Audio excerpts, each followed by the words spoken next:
வணக்கம் ஜெகன். இன்றைக்கி நம்ம சேனலில் வளைகுடா போரை பற்றி ஒரு மிக முக்கியமான அப்டேட் பார்க்க போகிறோம். ட்ரம்ப்பு நேற்று இரவு சோஷியல் ட்ரூத்தில் ஒரு பதிவை போட்டிருந்தார். இது அதாவது இந்தியாவுடைய இன்று அதிகாலை நேரப்படி. இதில் பார்த்தீங்க அப்படின்னா கார்கு தீவுகளை அமெரிக்கா குறி வச்சு இதுவரை வரலாற்றில் பார்க்காத ஒரு மிகப்பெரிய தாக்குதலை பண்ணியிருக்காங்க அப்படின்ற செய்தி தான். கார்க் தீவுகள் ஈரானுடைய ஒரு மிக முக்கியமான தீவு. இது அவங்களுடைய ஏற்றுமதிக்கான என்ட்ரி பாயிண்ட். அதாவது இங்கேருந்து தான் அவங்களுடைய ஆயில் டேங்கர்ஸ் ஃபில் பண்ணப்பட்டு அவங்க சைனா போன்ற நாடுகளுக்கு அனுப்பிச்சிட்ருக்காங்க. இதில் மிகப்பெரிய பெனிஃபிஷரி கஸ்டமர் யாருன்னு பார்த்தீங்கன்னா சைனா தான். ஏன்னா இந்தியா ஈரான்ட்டு வந்து எண்ணெய் வாங்குறது கிடையாது, அநேக உலக நாடுகள் எண்ணெய் வாங்குறதும் கிடையாது. இப்போது இந்த ட்ரம்ப்போட ட்வீட்டை படிச்சுட்டு இவர் என்ன சொல்ல வர்றார் அப்படின்றத நம்ம கிளியர் கட்டாக பார்ப்போம். இதில் வந்து பார்த்தீங்க அப்படின்னா ஹார்மூஸில் ஈரான் கப்பல்களை குறி வச்சாங்க அப்படின்னா இது நாள் வரை பார்க்காத ஒரு பயங்கரமான கொடூரமான தாக்குதலை ஈரான் சந்திக்கும் அப்படின்ட்டும், அதே மாதிரி பார்த்தீங்க அப்படின்னா அமெரிக்காட்ட இன்னும் நிறைய ஆப்ஷன்ஸ் இருக்குது, எங்ககிட்ட விளையாடுறதுக்கு இன்னும் நிறைய ஆப்ஷன்ஸ் இருக்குது. இது ரெண்டாவது பாயிண்ட்டு.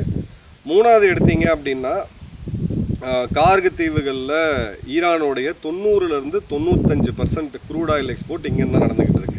ஸோ அவங்களுடைய மெயின்லேண்டில் கச்சா எண்ணெயை எடுத்து பிறகு கார்க் தீவுகளுக்கு கொண்டு வந்து அங்கே இருக்கக்கூடிய முனையம் மூலியமாக தான், போர்ட் மூலியமாக தான் இவங்க அனுப்பிச்சிட்ருக்காங்க. இந்த 95% ஈரானுடைய ஆயில் இந்த போர்ட் வழியாக தான், கார்க் தீவுகள் வழியாக தான் வெளியில் போகுது. இதில் கிட்டத்தட்ட 85% இந்த எண்ணெயை வாங்குறது யாருன்னு பார்த்தீங்கன்னா சைனா. இப்போது இந்த இடத்துல வால்யூம் கவனிங்க, 1.7 மில்லியன் பேரல் பர் டே. அவ்வளோ பெரிய ஒரு துறைமுகம் இது. இது சி ஐலண்ட் டெர்மினல். ஏன்னா இது deep water of sure platform. கடல் ஆழம் அதிகமாக இருக்கிறதுனால பெரிய பெரிய டேங்கர்கள், ஆயில் டேங்கர்கள் இங்கே வந்துட்டு போகலாம். அதே மாதிரி பார்த்தீங்கன்னா இது ஒரு ஸ்பெஷல் எக்கனாமிக் ஜோனும் கூட. இந்த சைட்டு பார்த்தீங்கன்னா ஒரு ஸ்ட்ரெயிட் ஆஃப் ஹார்மூஸில் ஒரு ஸ்ட்ராட்டஜிக்கான ஒரு இடத்துல இருக்கக்கூடியது.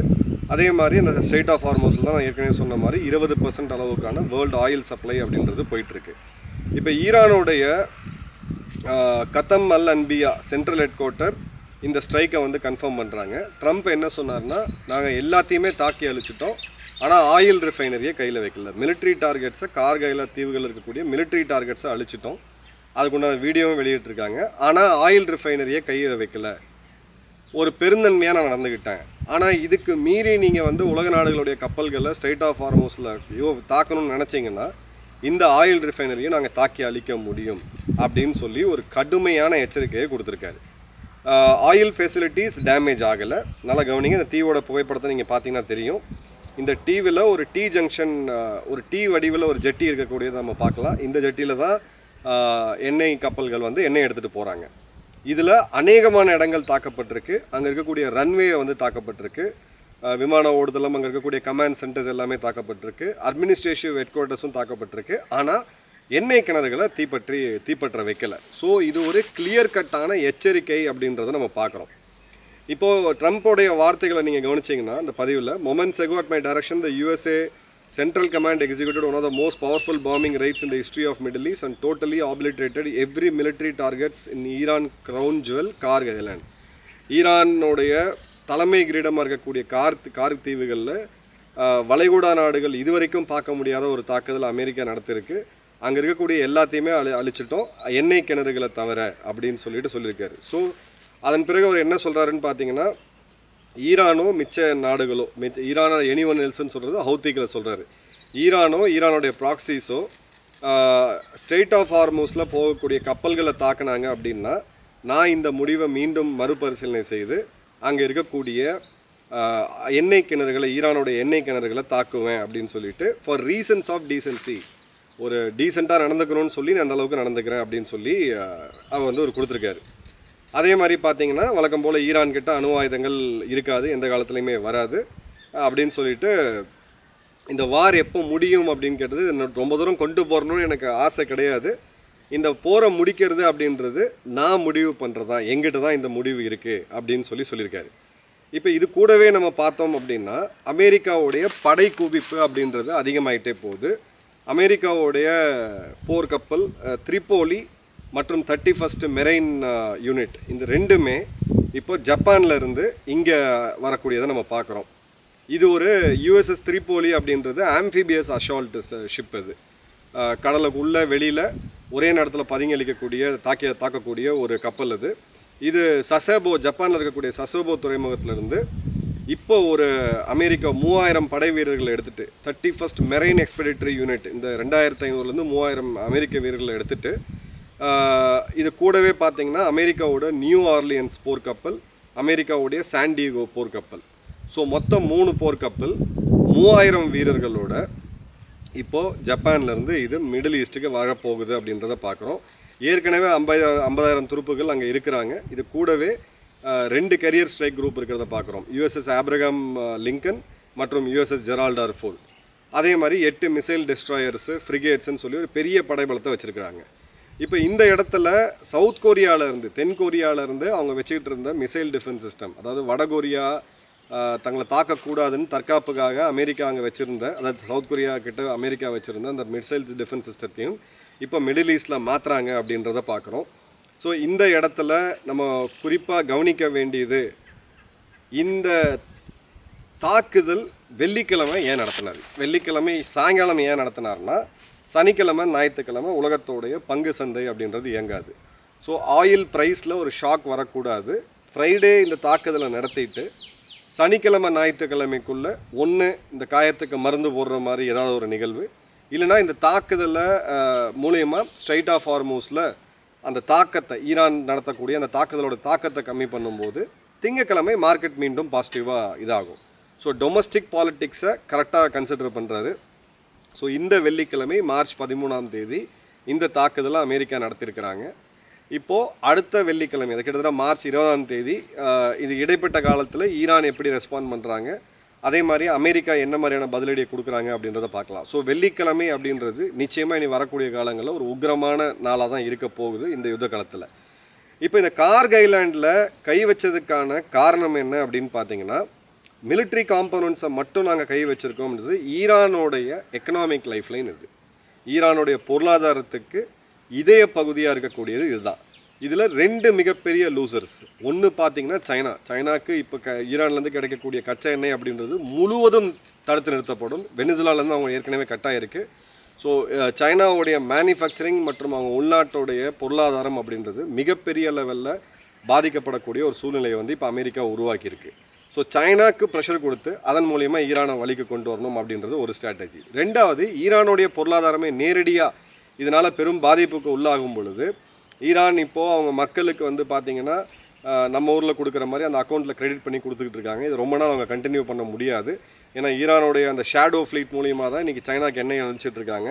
ஸோ எண்ணெய் தடைப்பட்டிருக்கு. அதே மாதிரி உள்ளே வரக்கூடிய உணவுப் பொருட்கள், மருந்து பொருட்களும் தடைப்பட்டுச்சு அப்படின்னா ஈரானுக்கு இது ஒரு பெரிய பாதிப்பை கொடுத்துரும். ஸோ ட்ரம்ப் இப்போ இந்த லெவலை அடுத்த கட்டத்துக்கு எடுத்துகிட்டு போகிறாரு. எல்லாமே ஒன்று தான், ஈரான் கை வச்ச ஸ்ட்ரைட் ஆஃப் ஹார்மூஸை நார்மலைஸ் பண்ணணும். அதை நார்மலைஸ் பண்ணும்போது இந்த போரை அவங்க பேஸுக்கு, அவங்க தேவைப்படக்கூடிய வேகத்துக்கு எடுத்துகிட்டு போக முடியும் அமெரிக்காவை பொறுத்த வரைக்கும். ஏன்னா இந்த ஸ்ட்ரைட் ஆஃப் ஹார்மூஸில் இருக்கக்கூடிய ப்ரெஷர் உலக நாடுகள் முழுக்க இருக்குது. அது அமெரிக்கா மேலேயும் இருக்குது. அமெரிக்காவுடைய இன்றைக்கி பெட்ரோல் டீசல் விலையெல்லாம் பார்த்திங்கன்னா 150 ரூபாய்க்கு மேலே போயிடுச்சு. இப்போ பெட்ரோல் டீசல் விலையை ஏற்றாத ஒரே ஒரு நாடு அப்படின்னு பார்த்திங்கன்னா இந்தியா மட்டும்தான். அநேக நாடுகள் எல்லாமே பெட்ரோல் டீசல் விலையை ஏற்றிட்டாங்க. பெட்ரோல் டீசல் தட்டுப்பாடுமே இருக்குது அப்படின்றத பார்க்குறோம். இப்போது இந்த சைனா சவுத் கொரியாவிலேருந்து மிசைல் ரீலோகேட் பண்ணுறாங்க அப்படின்னா இப்போ ட்ரம்ப்போடைய முழு ப்ரையாரிட்டியுமே வளைகுடா நாடுகள்னு சொல்லக்கூடிய இந்த வெஸ்ட் ஏஷியா தான் அப்படின்றது ரொம்ப பியாண்ட் டவுட் கிளியர் ஆகுது. இப்போ நம்ம இந்த வீடியோவை ரெக்கார்ட் பண்ணுற தருணத்தில் தென் கொரியா அங்கே ஒரு இராணுவ பயிற்சியை செஞ்சிட்ருக்காங்க. இதுக்கு எதிராக இப்போ வடகொரியா கிங் ஜாமுன் பார்த்திங்கன்னா ஒரு பேலஸ்டிக் ரக ஏவுகணையை ஏவிருக்காரு. இது ஒரு எமர்ஜென்சி அலர்ட் ஜப்பான் கொடுத்துருக்குறாங்க. கிழக்கு கடற்பகுதி, அதாவது ஜப்பான் மற்றும் வடகொரியா தென்கொரியா இருக்கக்கூடிய அந்த கிழக்கு கடற்கரை பகுதியில் இவங்க ஒரு பேலஸ்டிக் ரக ஏவுகணையை ஏவிருக்கிறாங்க. அதில் எந்த மாதிரியான ஆயுதம் இருக்குது, அது யாரை நோக்கி ஏவினாங்க அப்படின்ற செய்தி இப்போ நம்ம ரெக்கார்ட் பண்ணும்போது தெரியல. இது ஒரு பிரேக்கிங் நியூஸ் இது. ஸோ அந்த இடத்துலையுமே ஒரு போர் பதற்றம் வரதை நம்ம பார்க்க முடியுது. ஏன்னா அங்கே இருக்கக்கூடிய மிசைல் டிஃபென்ஸ் சிஸ்டத்தை மூவ் பண்ணிட்டீங்கன்னா ஈரான், சைனா, ரஷ்யா, வடகொரியா இது 4மே ஒரே ஆக்சிஸில் இருக்கக்கூடிய நாடு. ஸோ அமெரிக்காவுக்கு அங்கே ஒரு ப்ரெஷரை வடகொரியா மூலிமா இப்போ உண்டு பண்ணுறாங்க அப்படின்றது ரொம்ப தெளிவாகவே தெரியுது. அதே மாதிரி பார்த்தீங்க அப்படின்னா இவங்களுடைய தாக்குதல் ஈரானுடைய தாக்குதல் சவுதியில் இருக்கக்கூடிய ஒரு அமெரிக்கன் மிலிட்ரி பேஸ் மேலே தாக்குதல் நடத்தி அதில் 5 ஆயில் டேங்கர்ஸ், ரொம்ப விலை உயர்ந்த ஆயில் டேங்கர்ஸ் தாக்கி அளிக்கப்பட்டிருக்கு அப்படின்ற செய்திகள் வருது. ஸோ ஒரு போர் அமெரிக்கா போன்ற ஒரு வல்லரசு சர்வசாதாரணமாக பார்த்திங்கன்னா இது வரைக்கும் கிட்டத்தட்ட ஒரு 12லேருந்து 15 விமானங்களை இழந்திருக்கிறாங்க.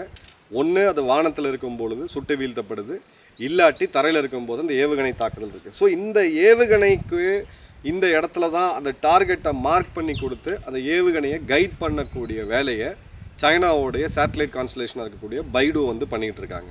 அதே சமயம் ரஷ்யாவும் இவங்களுக்கு சேட்டலைட் உதவிகள் செஞ்சிட்ருக்கிறாங்க அப்படின்னு தெரியுது. ஸோ எதை அடிக்கணும், எப்போ அடிக்கணும் அப்படின்றத ரஷ்யா மூலியமாகவும், அதே மாதிரி அந்த போய் அடிக்கிறதுக்கான கைடன்ஸ் ஜிபிஎஸ்க்கு பதிலாக பைடு வந்து இப்போ சைனா ப்ரொவைட் பண்ணிகிட்ருக்காங்க. ஸோ கிட்டத்தட்ட 3 நாடுகள் நேரடியாக இங்கே யுத்தத்தில் இல்லாமல் இருந்தாலும் ரஷ்யாவும் சைனாவும் சேர்ந்து ஈரானுக்கு ஹெல்ப் பண்ணக்கூடியதை நம்ம கிளியர் கட்டாகவே நம்ம பார்க்க முடியுது. ஸோ இதே மாதிரி முஸ்தபாவுடைய அவங்களோட குத் ஃபோர்ஸஸ் டேவை செலிப்ரேட் பண்ணுறாங்க ஈரான். அதில் முஸ்தபா கமேனியோடைய பதாகைகள் அவருடைய போஸ்டர்ஸ் வந்து எடுத்துகிட்டு போகிறாங்க. ஸோ முஸ்தபா கமேனி இப்போது அந்த குண்டு வெடிப்பில் தாக்கப்பட்டு ஒரு கை கால் செயலிலேருந்து கோமாவில் இருக்கிறாரு அப்படின்ற செய்திகளுமே வருது. ஏன்னா அதை நமக்கு 100% நிரூபணம் செய்ய முடியாது. ஏன் அப்படின்னு பார்த்தோன்னா இந்த இடத்துல இப்போ வரைக்கும் அவருடைய ஓப்பன் வீடியோஸ் எதுவுமே வரல. ஸோ ஒரு டவுட் நிச்சயமாக இங்கே இருக்குது அப்படின்றத பார்க்குறோம். ஸோ இந்த போருக்கு இப்போ அமெரிக்கா எடுத்திருக்கக்கூடிய இந்த அதிரடி மூவுக்கு ஈரான் என்ன சொல்லியிருக்காங்கன்னு பார்த்தீங்கன்னா, வளைகுடாவில் இருக்கக்கூடிய அமெரிக்காவுக்கு உதவக்கூடிய எல்லா ஆயில் ரிஃபைனரியும் நாங்கள் கை வைப்போம். ஸோ அமெரிக்கா போய் இவங்களோட தலை கிரீடம் மேலே ஒரு பெரிய தாக்குதல் நடத்திருக்காங்க. ஆனால் எண்ணெய் கிணறுகள் மேலே தாக்குதல் நடத்தலை.